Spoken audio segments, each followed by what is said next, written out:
மக்கள் தொலைக்காட்சி அன்பர்கள் அனைவருக்கும் அடியேனின் அன்பு வணக்கங்கள்.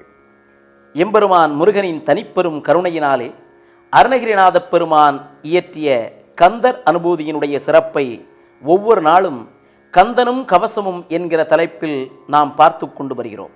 அந்த வகையிலே இன்றைக்கு 19வது பாடலினுடைய சிறப்பினை பற்றி பார்க்க உள்ளோம்.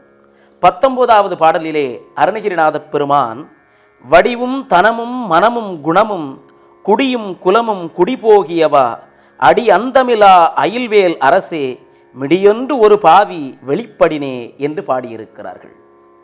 வடிவும் தனமும் மனமும் குணமும் என்று சொன்னால் ஒரு மனிதன் அவனுடைய வாழ்க்கையிலே அவனுடைய முகத்திலே இருக்கக்கூடிய அந்த பொலிவு, அவனுடைய வாழ்க்கையிலே இருக்கக்கூடிய அந்த செல்வம், அவன் பிறந்த குலத்தினுடைய சிறப்பு, இது அனைத்தும் ஒரு மனிதனுக்கு வறுமை என்கிற ஒன்று வந்துவிட்டது என்று சொன்னால் நிச்சயமாக போய்விடும்.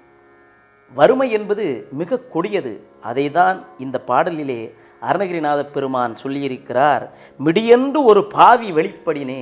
வறுமையை பாவி என்று சொல்லியிருக்கிறார். மிடியென்றால் வறுமை. அப்பேற்பட்ட வறுமை யாருக்குமே வந்துவிடக்கூடாது என்பதை இந்த பாடலிலே மிக தெளிவாக பாடியிருக்கிறார்கள்.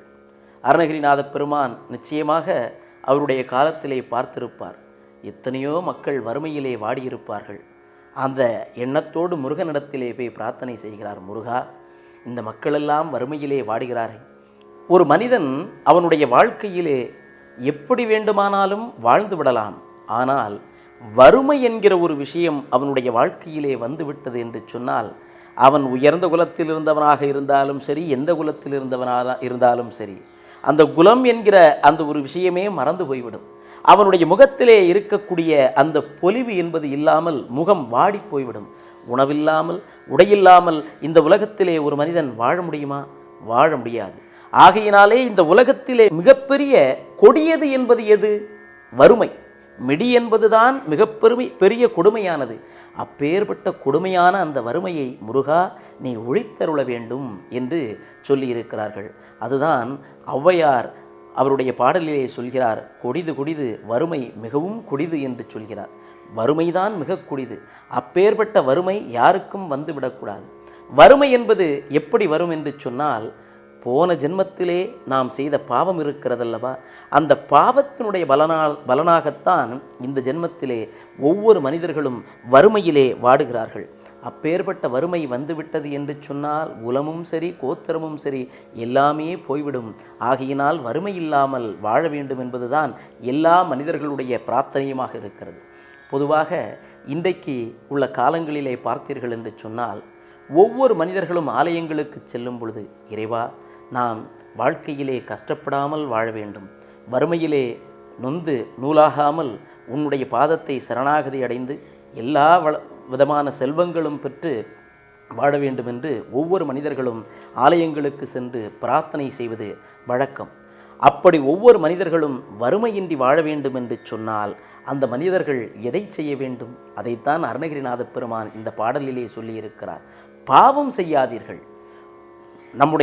நமக்கு தெரிந்தவர்களாக இருந்தாலும் சரி, தெரியாதவர்களாக இருந்தாலும் சரி, யாருக்குமே எந்த விதமான தீங்கும் செய்யாமல் நீங்கள் இருந்தீர்கள் என்று சொன்னால் நிச்சயமாக வறுமை உங்களை அண்டாது.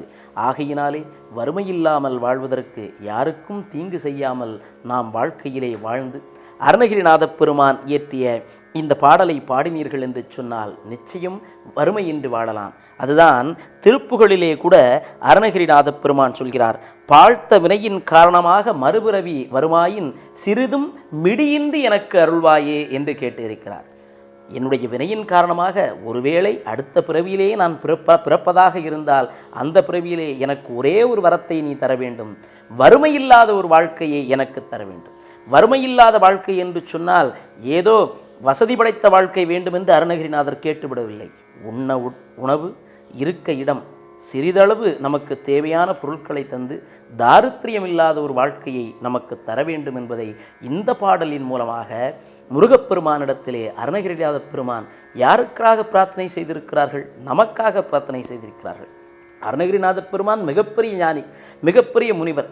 அவருக்கு எதுவுமே தேவையில்லை. இறைவனுடைய முருகனுடைய அருளைத் தவிர வேறு எதுவும் தேவையில்லை. ஆனால் முருகனிடத்திலே நம்மை போன்ற பாமர பக்தர்களுக்காக, பாமர மனிதர்களுக்காக இந்த பாடலை பாடி, முருகா, வறுமையில்லாத ஒரு வாழ்க்கையை உன்னுடைய பக்தர்களுக்கெல்லாம் நீ அமைத்து கொடுக்க வேண்டும் என்று வேண்டி கேட்டிருக்கிறார்கள்.